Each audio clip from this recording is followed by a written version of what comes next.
Hello and welcome to Let's Discuss Netochka Nezvanova by Fyodor Dostoevsky.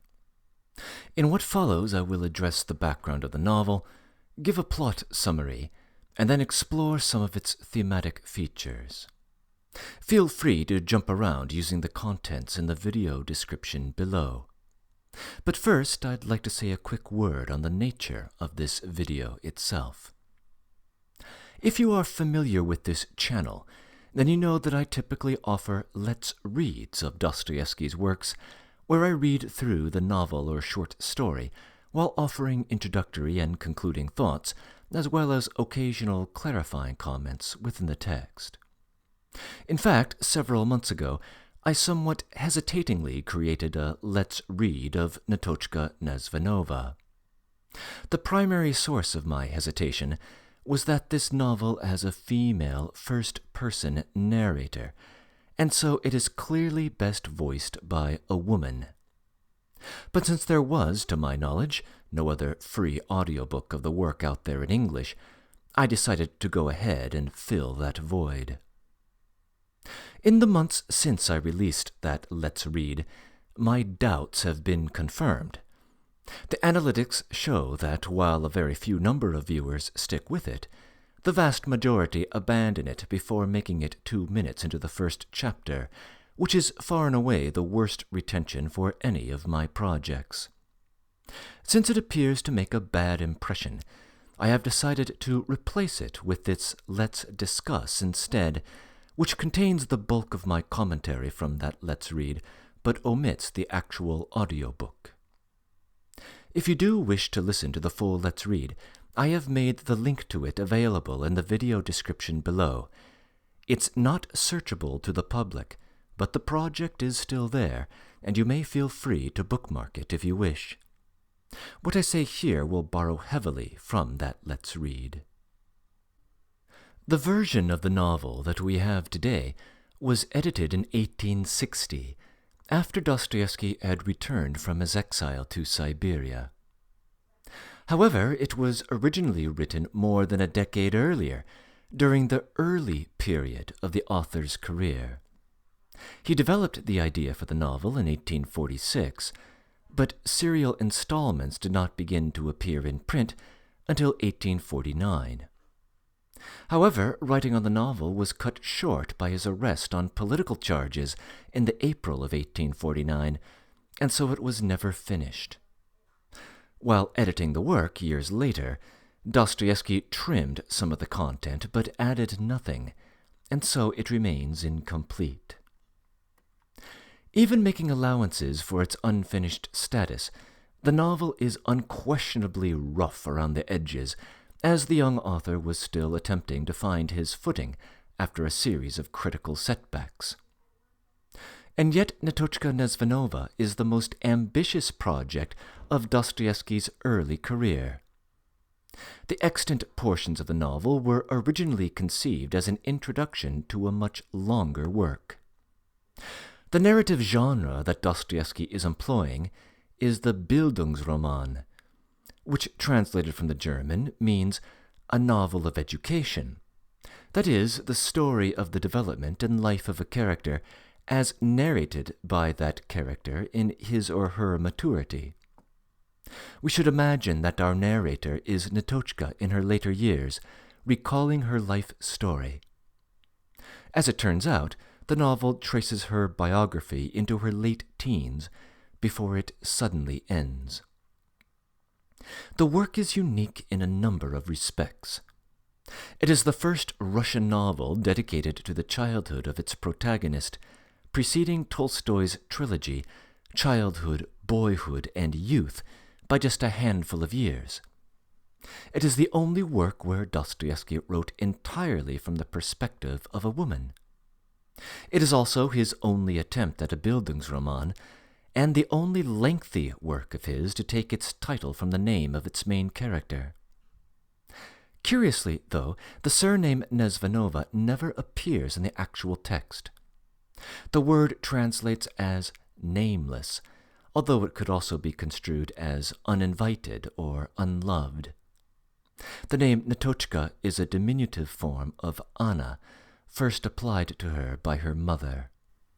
By the time Dostoevsky was writing Netochka Nezvanova, the Bildungsroman had fallen out of fashion. However, just as he employed the outmoded epistolary novel in Poor Folk, and just as he used the outmoded doppelganger fiction in The Double, here Dostoevsky is attempting to revitalize an old genre while providing his own unique twist to it. In fact, in this early experimental period of his career, there was very little that he wouldn't try. At times in this period, he imitates the voice of Gogol or Pushkin. At times he takes on Russian folk tales. At one point he apes Paul de Kock's farcical stories, and so on, shifting styles while attempting to establish himself. In this case, scholars claim that his style imitates the work of George Sand, whom he admired greatly. George Sand being the pen name for the French female writer and political commentator. In the process, he seems to be attempting to tap into two issues that would have been front of mind at the time: the so-called woman question and the proper role of art. In this case, I think it's safe to say that his experiment was a failure, and that Netochka Nezvanova falls short as a work of literature. And yet it still captures significant attention from Dostoevsky scholars, primarily because of its critical role in understanding the development of the author. Netochka Nezvanova is an important milestone in the author's shift away from a social focus to a psychological one, where the primary locus of moral responsibility is on the individual rather than on societal structures. For the rest of us, the allure of the novel comes from some brilliant psychological portraits and unforgettable scenes. Early on, we are introduced to one of Dostoevsky's first fully developed and engrossing portrayals of a scoundrel. Later, we come across an unexpected and unexpectedly steamy relationship making a surprising appearance in 19th century literature. The novel ends in one of those explosive scandal scenes that would prove to be such a characteristic feature of Dostoevsky's mature works. And there are moments in these pages that compose something of a psychoanalyst's playground. All this takes place in 7 chapters, which narrate 3 different episodes in the life of young Netochka. These episodes aren't labeled as such in the table of contents or in chapter headings, but they are unmistakable as you read along and observe as Netochka's living situation shifts from one home to another. In the next half hour or so, I'll give a fairly detailed synopsis of the plot, and so expect spoilers ahead. Of course, you might want to read the book yourself. One inexpensive way of doing so is by purchasing a Kindle edition of the complete works of Dostoevsky through Amazon. An even less expensive way would be to check out the Let's Read, accessible through a link in the video description. But just be prepared to listen to me talking like a woman for 9 hours, as well as an amateurish effort at a German dialect in places. The first episode surrounds Netochka's relationship with her stepfather, whom she assumes during this period of her childhood is her natural father. The first chapter tells his backstory, of which Netochka herself discovers only much later on in life. The man's name is Yefimov, and he starts out as a clarinetist in a provincial landowner's private orchestra. However, this clarinetist winds up with the possession of a violin, which had originally been owned by the conductor of a neighboring count's orchestra. This conductor loses his job, pals around with Yefimov, appears to have some strange influence over him, and dies under mysterious circumstances, bequeathing his violin to Yefimov in the process.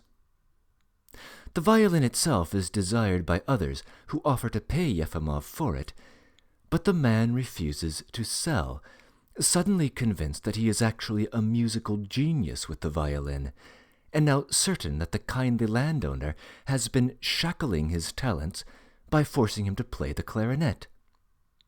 Surprisingly, he manages to convince a distinguished visiting French violinist of this narrative, slandering both the landowner and the count in the process, before opting to leave his original place in the orchestra and striking out on his own with his newly adopted instrument. As it turns out, this narrative of being a musical genius takes a morbid hold over Yefimov. For several years, he bounces around various gigs with low-level orchestras in the provinces, but can't hold down any position because he views these jobs as beneath him. Finally, he makes his way to Petersburg, where he had hoped his career would take off. Indeed, it probably could have, except that his own dissolute ways and outrageous arrogance interfere with his prospects. At this point, Yefimov is contrasted with his new roommate, a German immigrant we know only by the initial B, and who also has aspirations with the violin. But B works diligently at his craft and is willing slowly to climb the ladder of success. Yefimov, however, clings to the image of his former musical brilliance, refuses to take advantage of low-level opportunities, and squanders his talent. Ultimately, Yefimov becomes utterly dependent upon B to support him, finally exhausting the kindly German's patience, and they separate. When they run into each other years later, B discovers that Yefimov, who now appears to be little more than a drunken beggar, has married a widow, the mother of Netochka, who herself had been seduced by the image of Yefimov's musical genius. Yefimov, however, had simply spent all his bride's money, then folded his hands and refused to work, on the pretext that he simply could not do music in the confines of his garret with his impoverished family. Convincing himself that his wife has been the ruin of him, Yefimov now becomes entirely dependent upon her, and she slips into chronic illness, attempting to support the family of three with various odd jobs, such as doing washing or making meals for neighbors. At one point, B attempts to relieve the agony of this family by finding a job in an orchestra for Yefimov, but after a short time he squanders this chance as well through drunkenness and negligence, and ends up spending his days as a kind of witty buffoon in the tavern, casting entertaining but spiteful criticism at the musicians in town for the benefit of those who egg him on with an offer of drink. This is the miserable domestic situation of the young Netochka, who appears to come to self-awareness in Chapter 2 at the age of 9.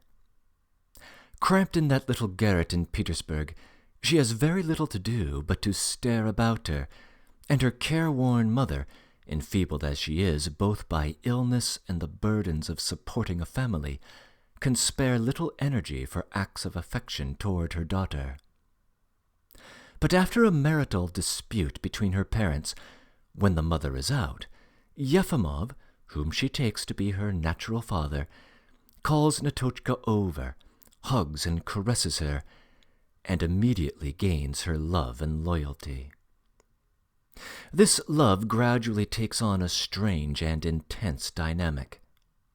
At one point, our narrator calls it a motherly love, as the young Netochka is preternaturally aware that her father is a wretched man in need of care. And yet her love becomes a passionate obsession, with at least a hint of an erotic flavor. She spends her days dreaming of him, waiting for him to come home in the cold, eager to do anything to please him, and, quote, almost frantic with delight when he bestowed the slightest caress, unquote. This obsession develops in ways that distort Netochka's understanding of her environment and of her duties. Caught up in the friction between her mother and her father, she feels that she has to choose between them, and chooses the one who has shown her affection. As a result, she naturally absorbs Yefimov's belief that her mother is actually a roadblock to his great success as a musical genius, and unjustly develops a kind of hatred for her mother.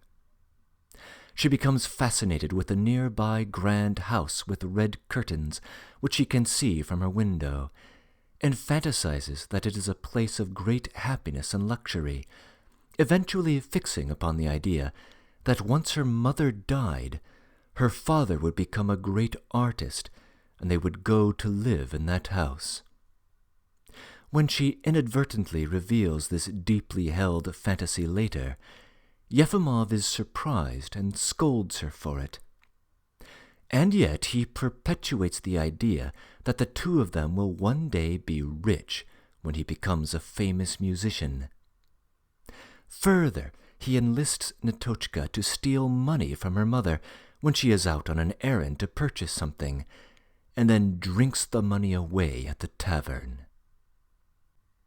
These events come to a head in the 3rd chapter, when a world-class violinist whom we know as S arrives in Petersburg.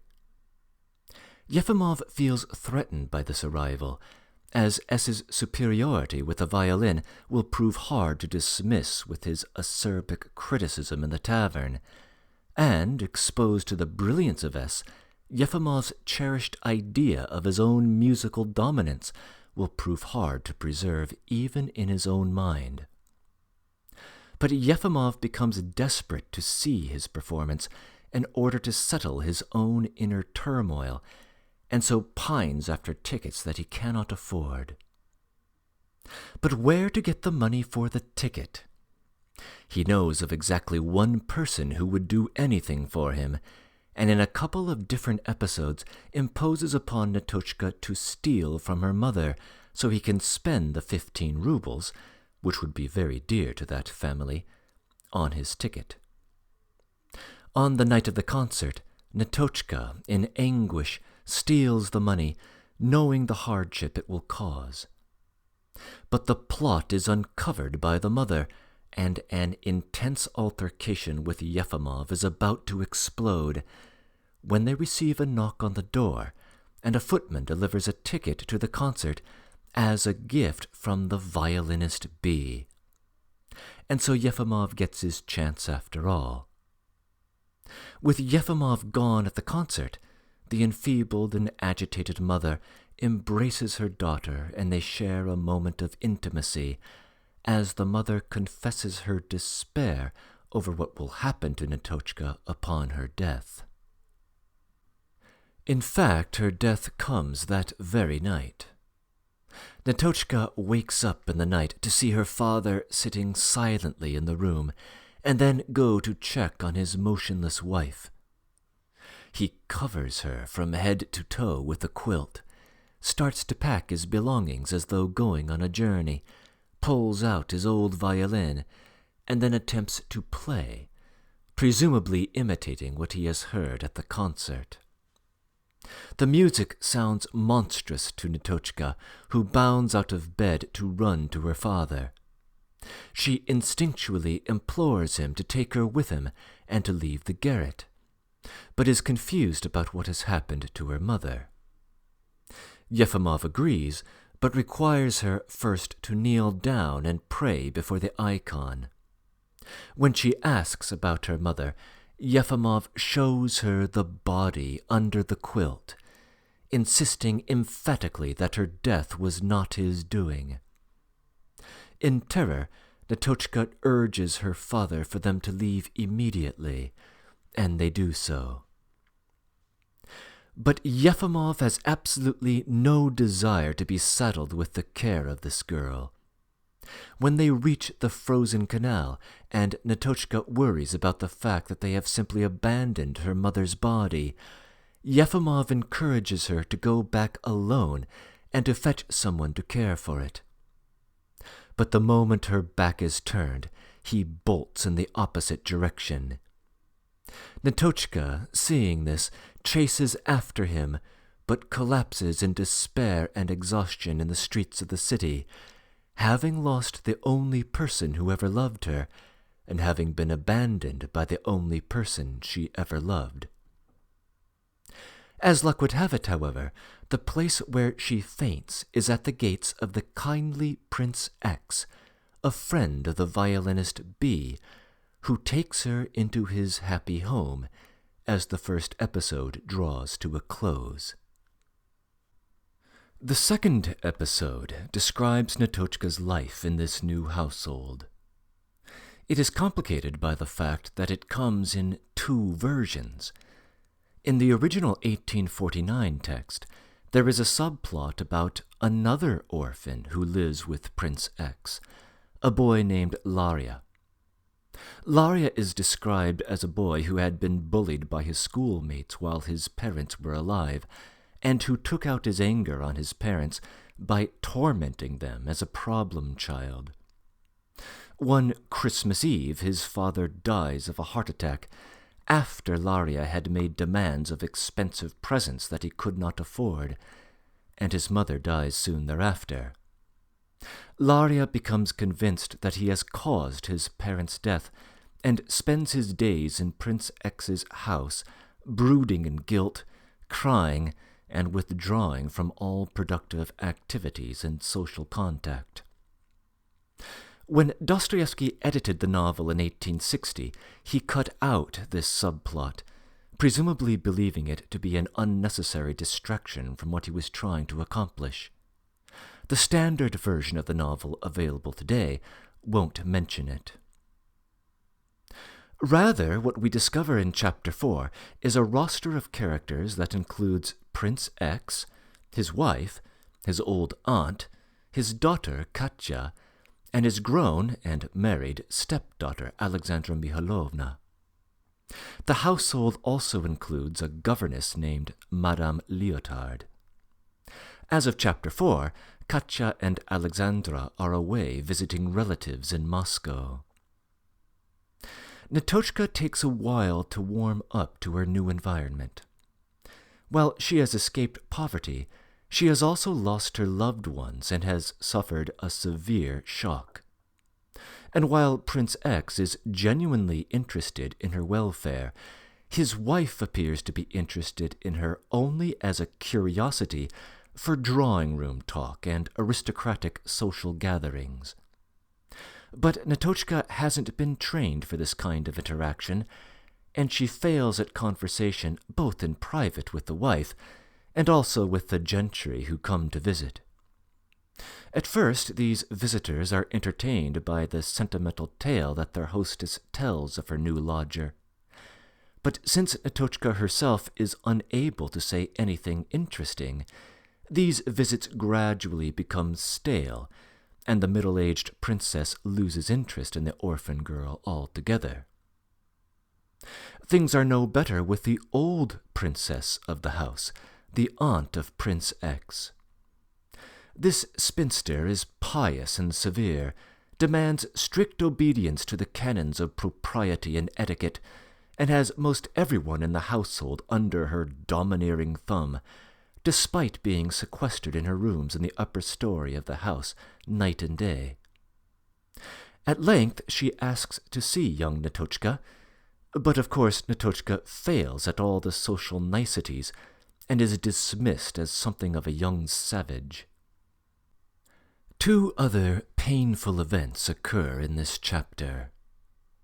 At one point, Prince X sympathetically refers to Netochka as a poor little orphan, and Netochka recoils at this label, denying that she is an orphan, and searching around for her mother. The prince brings her to the icon to pray, but this only makes things worse, because it triggers memories of the last time she had prayed before the icon, over the dead body of her mother. Later on, the violinist S is invited to perform at an evening party. Netochka wakes up in the night, creeps down the stairs to the big drawing room, the entrance of which is draped with red curtains.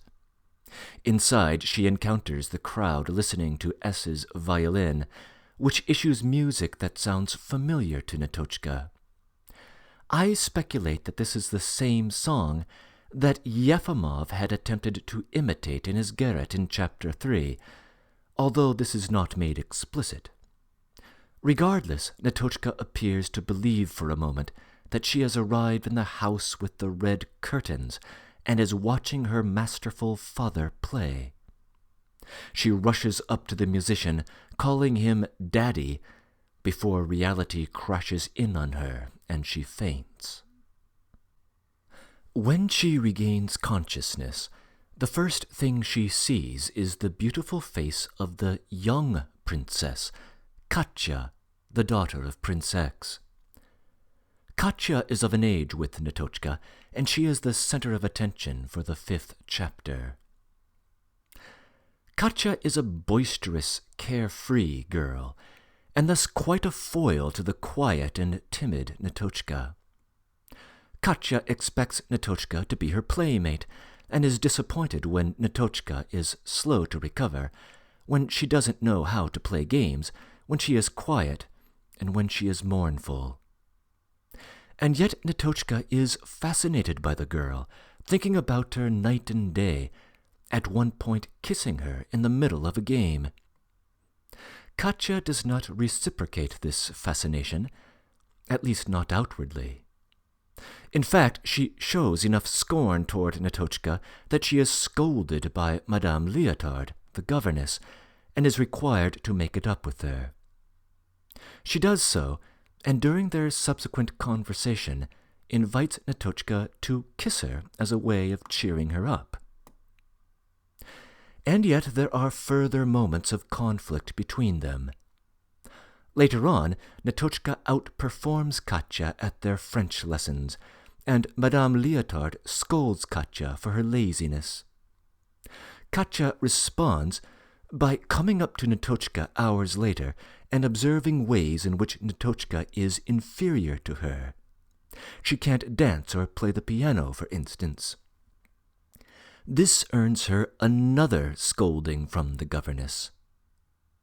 After 2 days of silence, she approaches Netochka again and asks further questions about why she is always crying, about her mother and father, about her former poverty, driving Netochka to tears.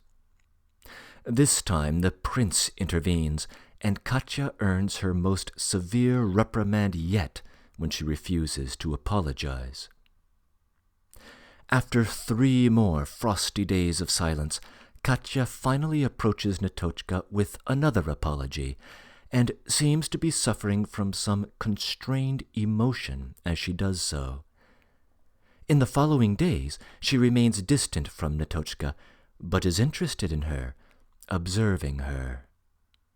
Shortly thereafter, however, as though she has satisfied her curiosity about her, she decides to shun her altogether. And yet, days later, there is another episode between the two. Katya, the boisterous little tyrant of the house, wants to have everyone in the family under her sway, including the vicious family dog, Falstaff, despite Falstaff's tendency to bite anyone who disturbs him. One day, Katya makes several advances on the bulldog, trying several strategies to gain his trust, but is rebuffed each time by a threatening growl and a baring of teeth. But Katya, upon seeing Netochka observing her, flushes and marches up to Falstaff, ignoring his threats, and strokes his back, looking at Netochka triumphantly. By this point, Netochka's infatuation is becoming abnormally intense, as she would steal a ribbon that Katya wears in her hair and kiss it, or would kiss her hands while she is sleeping. Further, something is clearly happening from Katya's end as well, as she starts to go through erratic moods, seals herself in her mother's room with a sudden fever, and then, upon getting better, oscillates from wild to dreamy. Finally, Katya breaks the ice, suddenly offering to tie Netochka's shoe and then to tie up her neckerchief. A moment later, as they climb the stairs, Netochka stealthily kisses her on the shoulder. The next day, Katya is completely out of order and pulls an outrageous prank on her old great-aunt, opening up the door to her rooms and letting in the dog, who immediately leaps at the chance at terrorizing the screaming old lady. In the resulting inquisition, just when Katya's mother is about to accuse her daughter of the prank and to mete out justice, Netochka takes the blame by offering a false confession. Her punishment, a 4-hour confinement in an empty room. However, due to a mix-up among the adults, Netochka is left in confinement until 4 in the morning. It is Katya who discovers the mistake when she wakes up in the early morning to see that Netochka had not come to bed. She alerts the adults, who are properly horrified and rescue the orphan. But this event is the final tipping point. The following evening, after dinner in the drawing room, Katya bursts into a brief moment of hysterics and kisses Netochka. That night, as they undress for bed, the dam bursts altogether. Once the maid is out of the room, Katya urges Netochka to sleep in her own bed, and a great deal of hugging and kissing ensues. It is prepubescent, and so not sexual per se, but it is unquestionably an erotic encounter. And the eroticism takes on a curious flavor. During their pillow talk, Katya reveals that she has hovered between loving Netochka and hating her, that she has often wanted to torment her, and then that she has thought that she would either kiss Netochka or wind up pinching her to death. And then she teaches Netochka to pinch her, to call her an idiot, and then makes up a new rule that in the future they would take turns at the roles of master and slave, Katya giving the orders one day and Netochka the next. But the two are in raptures in each other's arms. Yet it all ends swiftly. As the days pass with the two girls giddy in each other's presence and stealing kisses when they think they are alone, reports of their behavior make their way to Katya's mother. She immediately attempts to put an end to it by separating the two girls.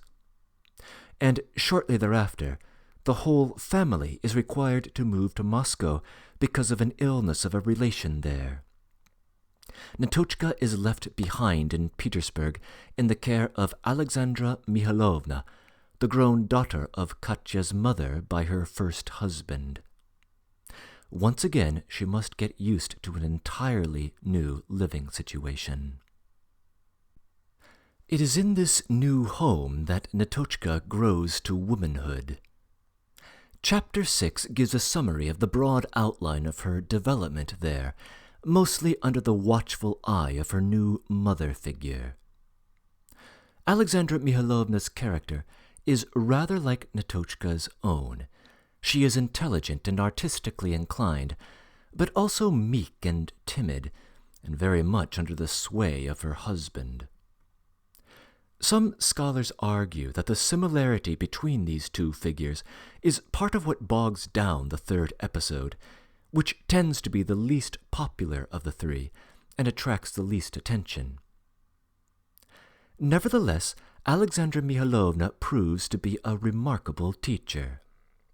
She comes to believe that traditional methods of instruction are inadequate, and she adopts something like a Socratic method, posing problems for Netochka to solve on her own, and having her come to an in-depth knowledge of a subject in this more effortful but fruitful way.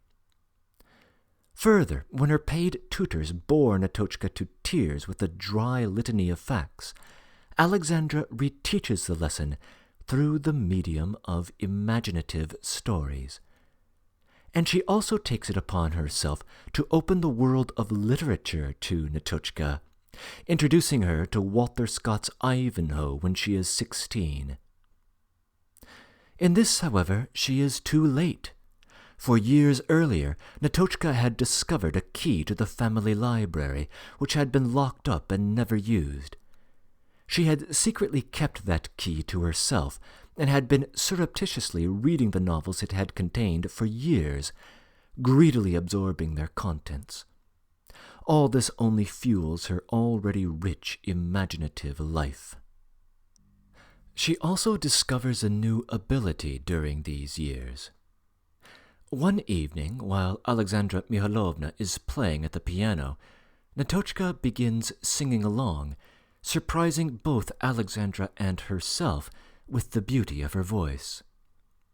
When the musician B is summoned to appraise her singing, he endorses her as a great talent, and she begins taking lessons at a Petersburg conservatory. This chapter also hints at a strained relationship between Alexandra Mikhailovna and her husband, Pyotr Alexandrovich. Netochka notices early on that, however sunny she may seem on the surface, Alexandra carries with her an undercurrent of a deep unhappiness. Her husband is a dry and severe businessman who, contra his wife, often appears in society and is respected by everyone. During their times together, Alexandra would be almost morbidly eager to please him and would worry about any hint of disapproval in his voice or demeanor. On his part, when his wife would timorously make some request, Pyotr would sometimes respond with a condescending smile, as though indulging a child. At other times, he would pull up, as though involuntarily remembering something painful, take on a gloomy air of a martyr, and then abandon the room, leaving Alexandra Mikhailovna to burst into tears. As the years pass, this depression is only exacerbated by Alexandra Mikhailovna's declining health. By the time Chapter 7 opens, and the 17-year-old Netochka unlocks the mystery of this marital dynamic, Alexandra is perilously ill and would be unlikely to survive a serious shock. The revelation occurs when Netochka is on one of her clandestine trips to the library. When she opens up a copy of Scott's novel, St. Ronan's Well, she discovers a letter that had been hidden in its pages. It is a lengthy and heart-rending farewell note from a man who once was Alexandra Mikhailovna's lover. The backstory appears to be that, years before Netochka's arrival in the household, the married Alexandra had another admirer, and in their chaste encounters, Alexandra had come to love him. But a scandal was brewing, and while Pyotr Alexandrovich worked to put it down, the lover had to leave, sending his goodbye in this note. Alexandra had preserved the letter in this secretive way, and her husband had never read it. This prior scandal, apparently, was the event that Pyotr Alexandrovich would sometimes mournfully remember, which in turn would cause such anguish in his wife. But how mournful was the man really? The answer to that question is Netochka's second discovery. It comes after a lengthy period during which Netochka agonizes over what to do with her newfound knowledge. She is immediately disposed to be sympathetic to Alexandra Mikhailovna, and is tempted at times to reveal her discovery to her in an attempt to comfort her. But she is dissuaded by the knowledge of how much damage the shock could do her. and she is immediately disposed not to be sympathetic with the stern and domineering husband. This instinct is only reinforced by an episode when, while on an errand to deliver some message to Pyotr Alexandrovitch, she goes into his study and finds it to be empty. She takes the opportunity to examine his portrait on the wall, and is revolted by the apparent lying and duplicity in his eyes. But Pyotr Alexandrovitch walks in on her and scolds her harshly. Days later, her suspicions are confirmed. When on an errand to Alexandra Mikhailovna's study, she observes Pyotr Alexandrovitch approaching the same destination from a different direction. Netochka watches him, unobserved, as he very uncharacteristically hums a merry tune and adjusts his hair in the mirror outside of his wife's study. This observation triggers a memory from years earlier, when a younger Netochka observed the exact same thing. A very pleased Pyotr Alexandrovitch, adjusting his appearance before the glass, before deliberately donning a contrived melancholy appearance with which to approach his wife. The reader is expected to understand his antics immediately. Pyotr Alexandrovitch has not actually been wounded by his wife's innocent flirtation those many years ago. Rather, he has been leveraging this episode as a way to oppress his wife and to assume moral authority over her. Netochka responds to this sudden discovery with a nervous, hysterical laugh. Pyotr Alexandrovitch is taken aback and looks at her with fury, and we observe a silent declaration of war. Half an hour later, Pyotr walks in on a meeting between the two women of the house and rudely demands to know why Netochka is blushing and stammering. Alexandra Mikhailovna stands up for her, accusing Pyotr of being the cause of both women's blushing for shame over him, to which he callously responds, quote, "Do you mean to tell me I can make you blush for me? It's for you to blush, not for me, don't you think?" With these shots fired, Netochka is dismissed as a private marital discussion ensues. The following day, Alexandra Mikhailovna is initially cold toward Netochka, but gradually warms up. Multiple times she asks if Netochka had something on her mind that she wished to confess. Netochka denies that she does. Later we get a hint of what Alexandra might be thinking. During that private conversation with Pyotr, she had accused him of looking with a predatory eye upon Netochka, and might therefore be wondering if her husband had made a pass at her. With her doubts relieved, she and Netochka have intimate conversation as she talks about her likely death, in a way that roughly parallels the conversation between Netochka and her natural mother in Chapter 3. The climax to the episode occurs the following day. Netochka is in the library idly perusing the old letter when Pyotr Alexandrovitch walks in on her and snatches it from her grasp. Netochka snatches it back, but not until Pyotr manages to scan a few lines. He sees that it is a love letter and immediately assumes that Netochka herself is caught up in some unsavory love affair. In the resulting altercation, Netochka refuses to submit to his authority and goes directly to Alexandra Mikhailovna's study. She immediately regrets the decision, but it is too late. Pyotr descends upon her before she can leave, and now the frail Alexandra is pulled into the standoff. What follows is the most intense verbal dispute of the novel. I won't give a blow-by-blow account, but the main idea is that Netochka is compelled to give confession in 2 stages. The first is that she had secretly gained access to the library and had been using it for years.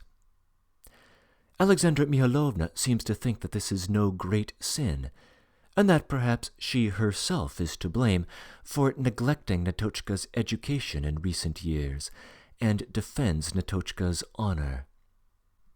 But this is too much for Pyotr Alexandrovich, who is desperate to convince his wife of Netochka's wickedness and to defend his own moral superiority, both over the young orphan and over his wife.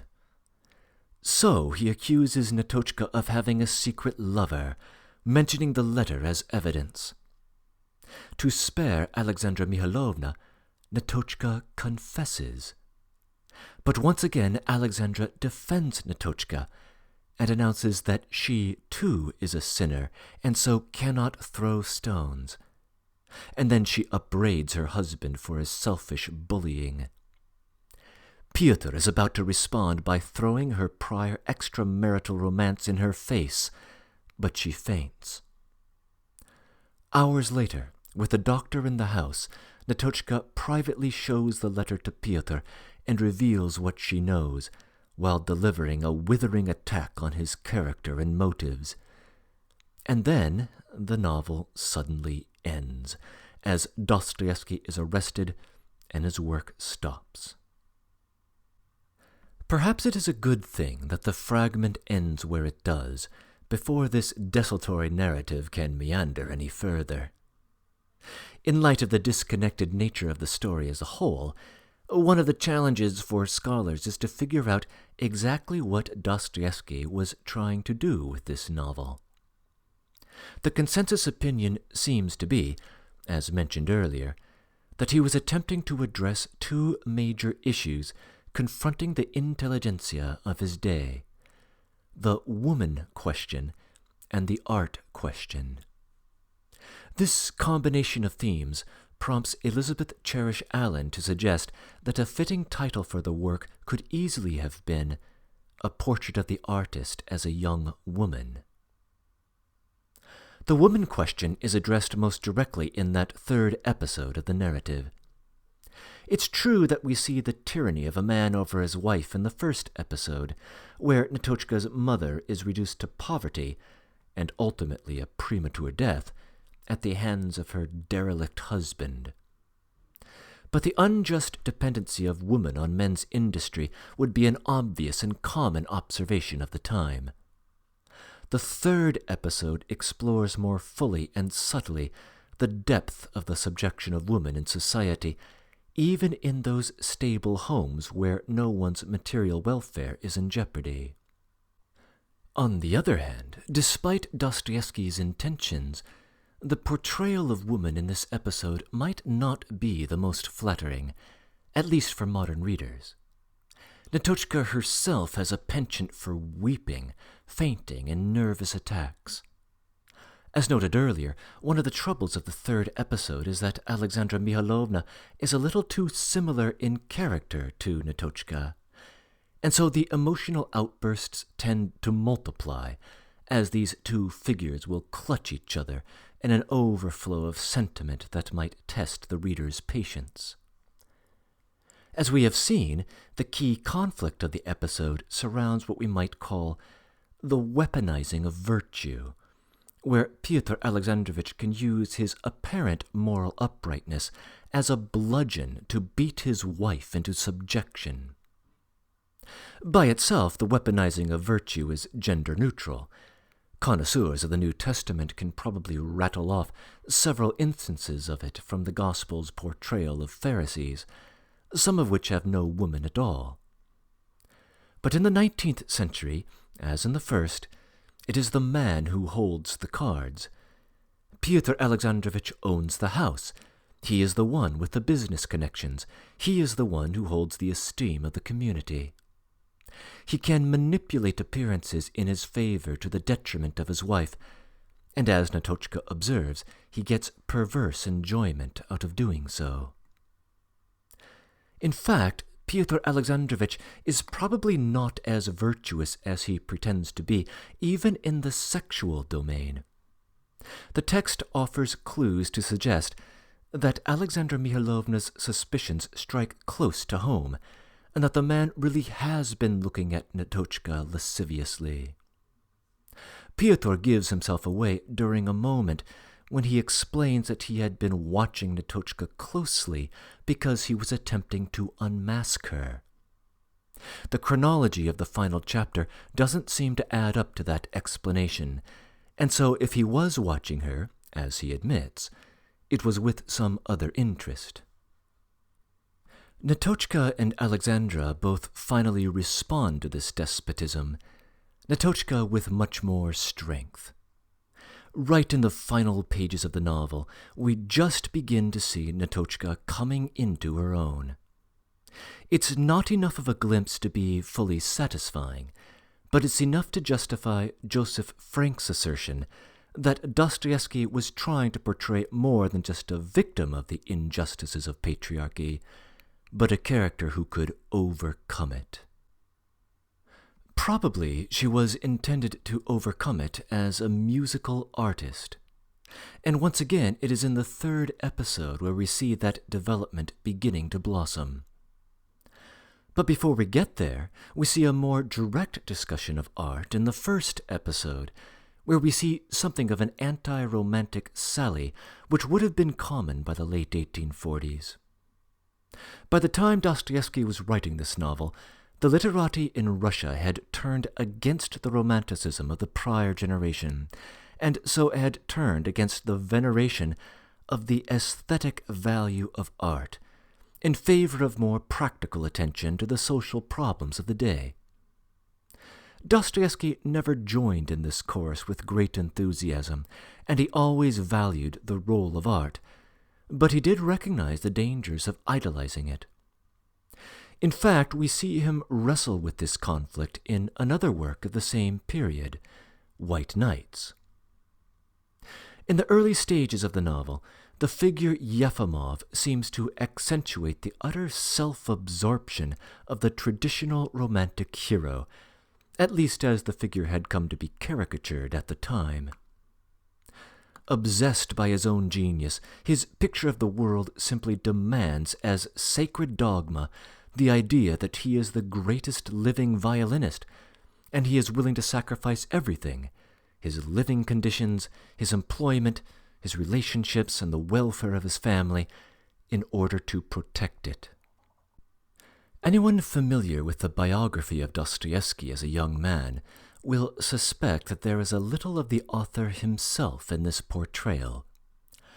Like Yefimov, Dostoevsky himself was proclaimed to be a genius at his first attempt at his craft.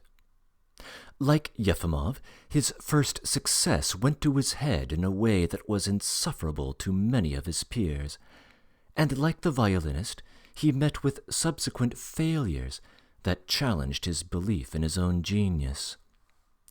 Like Yefimov, he was probably tortured by doubts about his own talents, as indeed most anyone is who has experienced early critical praise. Unlike Yefimov, however, Dostoevsky worked incessantly to pull himself out of his downward spiral, and so valued the sort of behavior that the violinist B models in the first chapter of the novel. And the fact that the novel features the perspective of B at all in this first episode reveals that even at this early stage, the portrayal of art is not wholly negative. B is one of the strongest exemplars of virtue in the text, and articulates the way an artist should properly pursue his or her craft. We are to believe that there is something good about art when it is pursued diligently, with reverence, and without the distraction of one's own conceit getting in the way. But it is not until the third episode that we get a sense of what this good thing might be that art offers. It is only presented indirectly, and it is not even through Netochka's primary art form, but through the imaginative world of stories. But if we look carefully at her maturation during this last episode, we can see the role played by the imagination in her development as a sensitive moral agent. We see throughout the novel that Netochka has a tendency to take flights of fancy and to project her own self into a richer imaginative world of interpersonal interaction. This is, perhaps, one of the telltale indicators of an artistically inclined soul. In the early chapters, this tendency is left unguided, or worse, perverted by the misdeeds of her miscreant stepfather.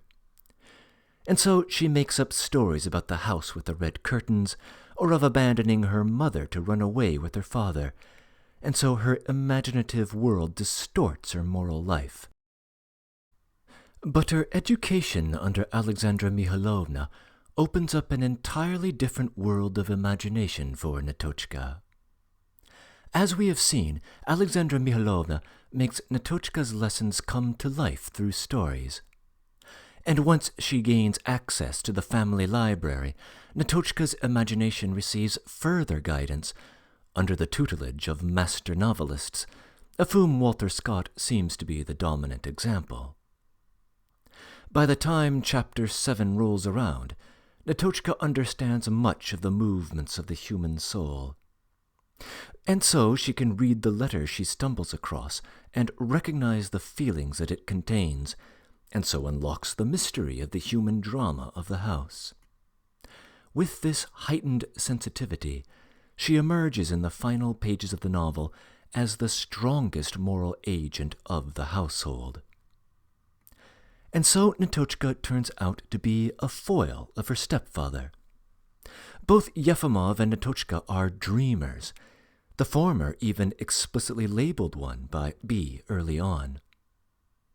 But while Yefimov's dreaming leads him to decadence and destruction, Netochka's leads her to virtue, and at least to the cusp of success. And so it is here that we get a possible resolution of a conflict in Dostoevsky's mind about the nature of dreaming that may have begun as early as his 1847 novella The Landlady, and takes center stage in the 1848 story White Nights. Is dreaming a threat to one's virtue? It can be, but it needn't be. As seen in the life of Netochka, it may be a positive good, if it is invested in a sensitive understanding of the people around us. At least this is how I understand the overarching themes of the story. But most readers of Netochka Nezvanova are not likely to be as struck by these themes as by the psychological portrayals on display. There are notable psychological devices that Dostoevsky employs here: the narration of a character's first awakening to consciousness, moments of amnesia, or perhaps repressed memories, and then moments of association, where S's playing of the violin appears to cause painful memories of Yefimov's last performance in his garret, or where Prince X's invitation to pray before the icon awakens memories of the fateful night where Yefimov asks Netochka to pray over her mother's corpse. But surely the most notable features of the novel involve the relationships between Netochka and her stepfather, and between Netochka and Katya. The narrative is a noticeably erotic one. While there seems to be nothing erotic between the three married couples on display, eroticism seems to follow Netochka everywhere, even in the third episode, where she is the object and not the subject of such feelings. And it is hard to ignore that this element has a distinctly Freudian flavor. Or perhaps I should say proto-Freudian, since Freud had not yet entered the scene, and indeed was heavily influenced by Dostoevsky. For the uninitiated, one of the Freudian explanations of sexual development goes something like this. A young boy's first encounter with womanhood is with his mother. Naturally, then, his mother is the first object of his sexual desire. His father is thus his first rival, and so the boy has an unconscious urge to murder his father to be with his mother.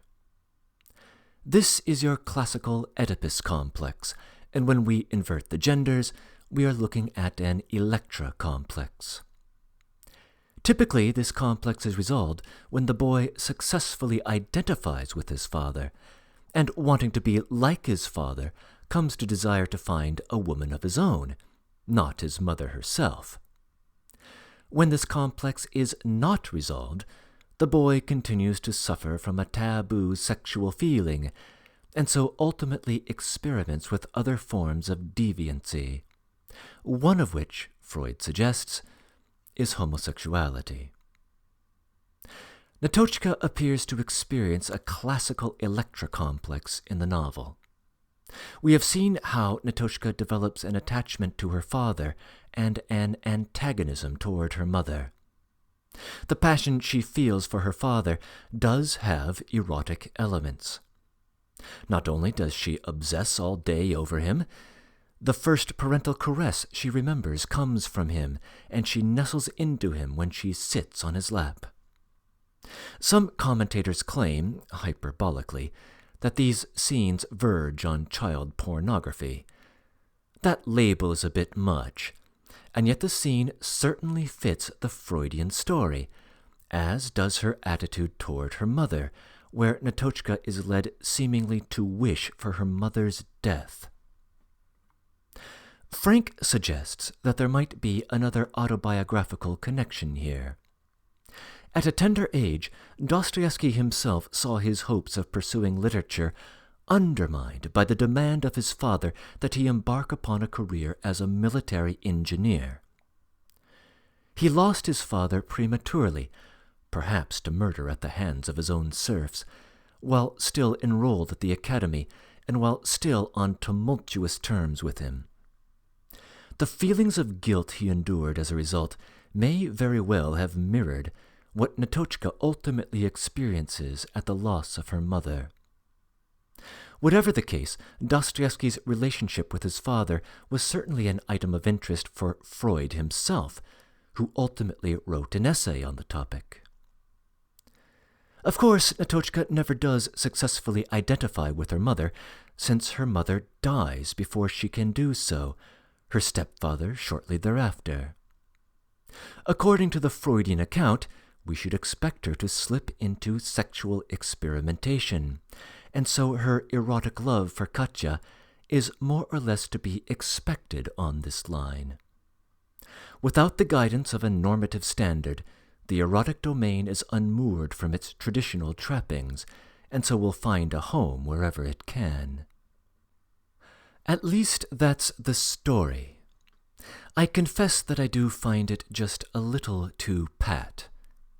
When we try to free ourselves from the psychoanalytic lens and consider the story on its own terms, the reality is that Netochka is an extremely sensitive girl. Katya is the most beautiful human in her world. There is no male of comparable age to rival her, and so we should expect Netochka to be sensitive to her beauty. It is true that in the earlier version of the novel there is the orphan boy named Laria who lives under Prince X's roof, and Netochka's sensitive spirit draws her very deeply into his emotional life. But Laria is a toxic presence who breeds depression. Katya, by contrast, is full of life and energy, and so we should expect her to evoke a different kind of feeling than anyone else in Netochka's life. Is Netochka a lesbian? I hesitate to weigh in on this, and I'm not sure that the text gives a fully determinate answer. On the one hand, even in the third episode, Netochka maintains an affection for Katya which never wavers. Even more, when the mature Netochka as narrator describes the appearance of Alexandra Mikhailovna, her glowing portrayal of her beauty reads like the sort of thing we might expect of a heterosexual man. On the other hand, we are talking about a prepubescent encounter with Katya, and I'm not sure that this sort of thing fully determines the sexual identity of the child going forward. At any rate, it certainly seems like Katya's family doesn't think so. We have seen how Katya's mother immediately steps in to separate the two girls. Later on, when he visits Netochka's new home, the violinist B is reluctant to talk about Katya. We get the impression that the family is attempting to gently steer Katya back in the direction of conventional norms. Perhaps they are successful, for we never do get to see a clear picture of how Katya views Netochka as the years of the third episode roll by. In fact, the whole relationship from Katya's angle seems to have a different dynamic. Why should Katya be taken with Netochka? I would guess that the answer is that Netochka conquers her in a way that she has never been conquered before. Katya rules the household and has everyone but the family dog under her thumb. But Netochka presents a challenge. Here, Katya is presented with a submissive intruder into her life, a girl from an entirely different world, one who, despite her adoration of Katya, never joins in games the way Katya wants or expects, and then unexpectedly outperforms her in a French lesson. Katya feels she has to demonstrate her superiority in some way over Netochka, but the resulting fallout with her father leads to a standoff of multiple days, after which she finally submits and humbly asks for forgiveness. Something about this power dynamic, which hits another high point with her encounter with the dog, is wrapped up in the erotic tension which drives Katya. And when the two lovers find themselves in Katya's bed, the issue of power spills out of Katya's confession, as we have seen. This may be the first instance of the love-hate relationship which becomes such an important element of Dostoevsky's novels going forward.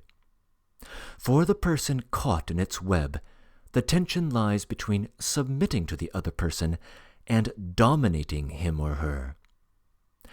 Frank suggests that ultimately this tension takes on a spiritual dimension, concerning whether we can submit to the love of Christ. Certainly we will see other characters like Katya in the novels ahead. Nastasia Filipovna from The Idiot comes to mind. There are other anticipations here, too.